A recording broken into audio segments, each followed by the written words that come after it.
as they would say in America, the US Congress, comprising the House of Representatives and the Senate. And in both, Republicans no doubt have the majority.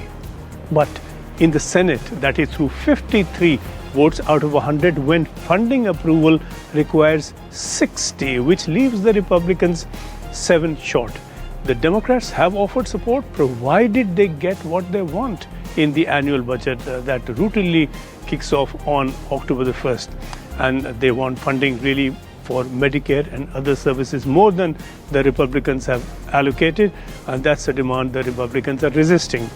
In the meanwhile, essential services continue. Government staff continue to work in the expectation that the budget eventually will pass, and at least through a system of specific short-term arrangements or continuing resolutions as they're called.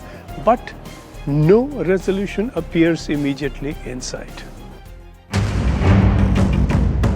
Donald Trump has escalated his battle with Democrat-led cities. Over the weekend, he authorized 300 National Guard troops for Chicago, even as a federal judge temporarily blocked his attempt to send troops into Portland. The move has ignited a national clash over presidential power, state sovereignty, and the limits of military force on US soil.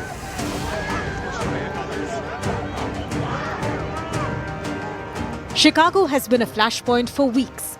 Immigration raids under Operation Midway Blitz have already sparked outrage and street protests. On Saturday, things turned more violent. According to reports, federal agents said a woman rammed her car into a Border Patrol vehicle. A DHS official claimed she was armed with a semi-automatic weapon. She was shot, hospitalized, and later taken into FBI custody. Another person was also arrested. Both now face federal charges. You're protecting the people who are kidnapping children. That same day, the White House announced Trump's order: 300 Illinois National Guard members to protect federal officers and assets. It is the first time in more than half a century that a president has federalized state troops over the objections of a governor.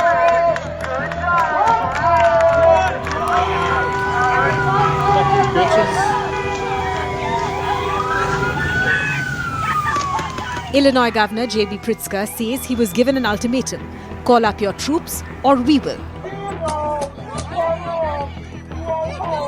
Pritzker called the deployment a manufactured performance, insisting Illinois law enforcement was already managing protests. We're talking about a double. Chicago Mayor Brandon Johnson echoed the criticism, warning that the president's move undermines trust and inflames tensions. Critics also raised fears of racial profiling as federal agents in military gear patrolled immigrant-heavy neighborhoods. What I can say is that what this president is doing is antithetical to what we stand for as a nation, and that it's incumbent upon all of us, regardless of your political stripes, to push back against someone who clearly does not respect our Constitution. This president is dangerous, absolute dangerous, and he is a threat to our democracy and our humanity. In Brighton Park and Broadview, protesters clashed with ICE agents outside detention facilities. Legal observers described tear gas, rubber bullets, flashbangs, and armed agents in camouflage. The Cook County Sheriff's Office confirmed arrests around the ICE facility, as residents reported raids where federal agents stormed apartments, zip-tying citizens, including children, and pulling them from their homes.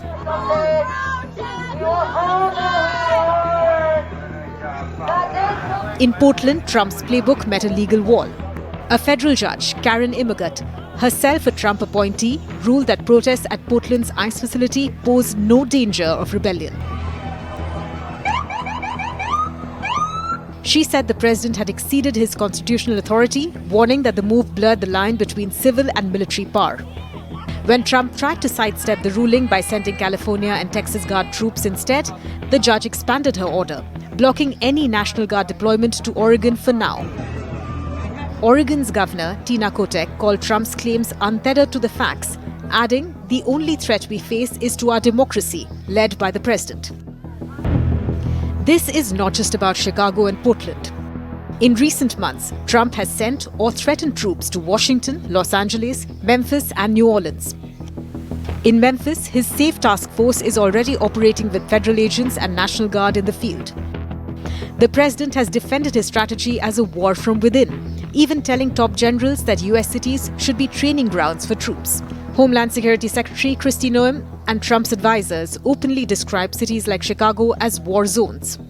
The White House has already filed appeals against rulings in Oregon and California. Illinois has hinted it may sue as well. The bigger question is, who controls the US's National Guard? Governors say these are state militias meant for emergencies, not presidential political theatre. Trump insists he has full authority to use them against what he calls domestic terrorists.